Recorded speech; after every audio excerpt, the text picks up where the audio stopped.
What's going on, everybody? Brian Mann here, Hands-On Auto Training. End of day, October 15th, 2021. It is a hot day in Cleveland, let me tell you.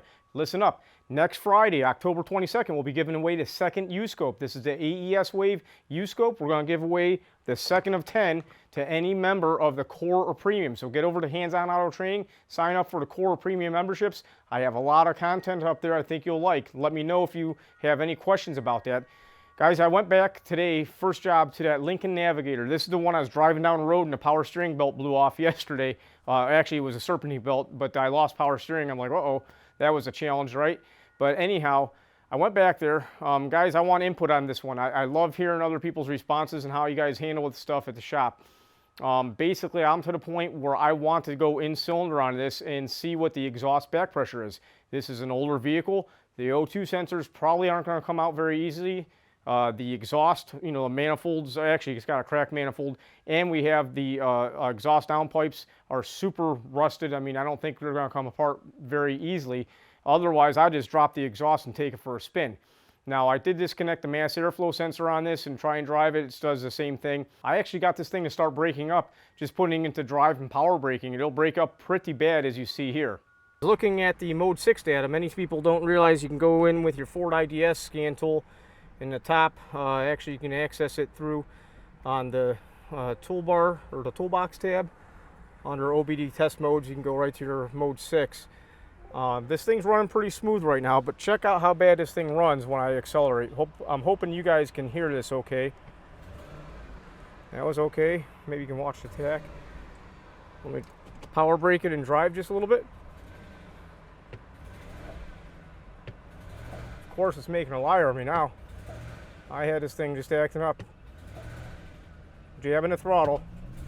Oh, there we go. There's a little bit. Right there. Oh man, this thing's running so bad. Now, I want to check the exhaust for restriction. My favorite way to do that is going in cylinder. However, this has original spark plugs, and I consulted some Facebook friends, and they do confirm that this is one of the engines where the plugs will break off, so I'm not going to get involved there. It has original plugs. I can see Ford spark plugs have either a blue or a pink tip on them, and I know we got original plugs, but I'm also concerned about having a restriction in my exhaust, the way this thing runs. Also, we have a coolant leak. It's leaking coolant right down into, on top of number 1 and number 2 coils. I think that's even getting back to number 3. Mode 6 data is showing number 6 is a misfire. I did a relative compression check. What's really interesting to me is under a heavy load, the fuel trims are adding a little bit. It's showing that it's adding fuel. Now, I would like to go in cylinder. I am not going to be the person to break off these spark plugs in here and get stuck in that mess. So I told the shop they need to do, basically get the plugs out, replace the plugs, because the spark plugs are original with 140,000 miles on it. I think that's a great thing that we should be doing anyhow. But that's a whole nother story. If it was up to me, I'd slap some coils and plugs on there and then do the back pressure test. I wouldn't be surprised if we have restricted exhaust the way this thing's behaving. Now, the one thing I want to tell you about this vehicle, it does not set any codes. Somebody cleared the codes about 180 miles ago and they haven't reset. They actually got it past the state emissions check. So I really don't know which way to go. I checked fuel pressure. I'm just at a point where the test that I want to do, I can't do. So I'm kind of got my hands tied behind my back there. I don't like that. The next job of the day, I did a cluster swap on a 2007 Suburban. That was gravy train, no problem. Now the rest of the day, I've been working on the fuel trim video lesson.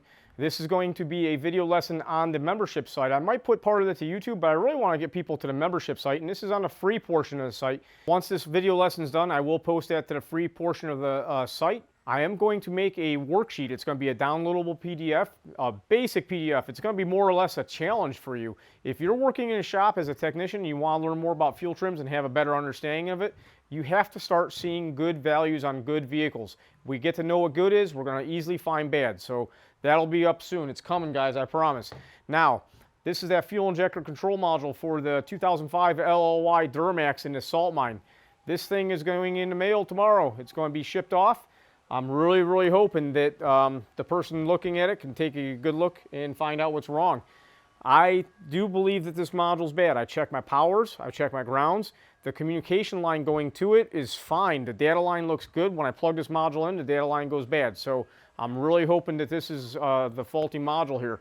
We're going to find out. Listen up. It's the weekend. I hope everybody has a great, enjoyable weekend. Get some rest, relaxation. We're going to come back and do it again next week. Have a great one, everybody. Bye-bye.